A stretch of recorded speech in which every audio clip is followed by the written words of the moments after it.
So it is Raven Deluxe on there. Ignore my hair. Like, ignore my hair like I've said before. Hey, it's standing. So to ignore any background noise, but today we are going to be reading 2 pages of this book. Maybe more. It depends how much I can fit in. So, let's start with this one. Not a weird way to show you. This one. And then we will carry on. And yeah. Anyway, let's do it. I don't know how long this video is going to be. If it's quite short, like 2 minutes, then it'll be as long as it is. I don't know how long it'll be. I try to always talk a little bit extra to make it a little bit longer, but I don't have to do that. So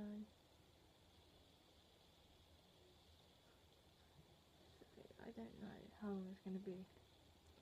But let's get to it. It's already 1 minute 30 now. So let's begin. But Jack Frost wasn't sitting on. Oh, by the way, last time I read this book was about 2 months ago.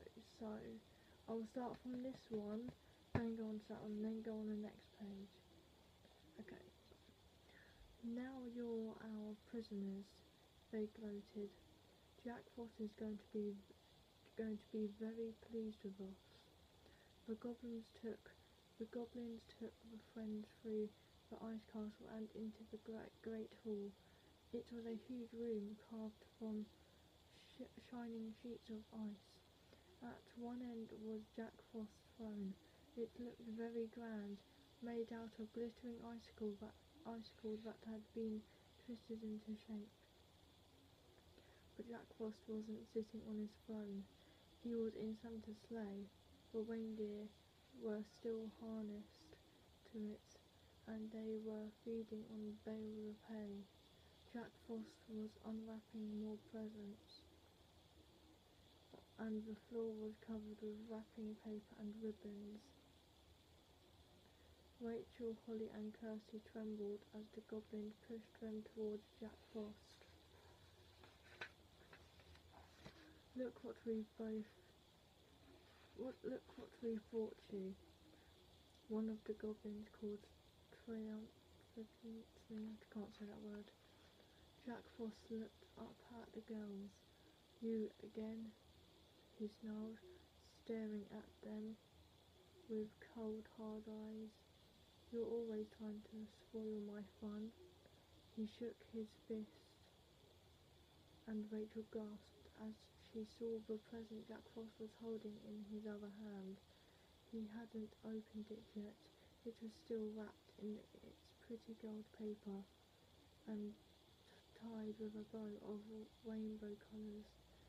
It was the third special present that the king and queen of the fairies had asked the girls to find. Rachel glanced at Kirsty and Holly. She could see that they'd spotted the present too, but how were they going to stop Jack Frost from opening it? Kirsty was thinking the same thing as Rachel. She stared down at the piles of wrapping paper on the floor, and suddenly an idea struck her. What am I going to do with you? Jack Frost was muttering, tapping his long, thin fingers on top of the present. I think I'll put you in my deepest ice dungeon and leave you there for 100 years.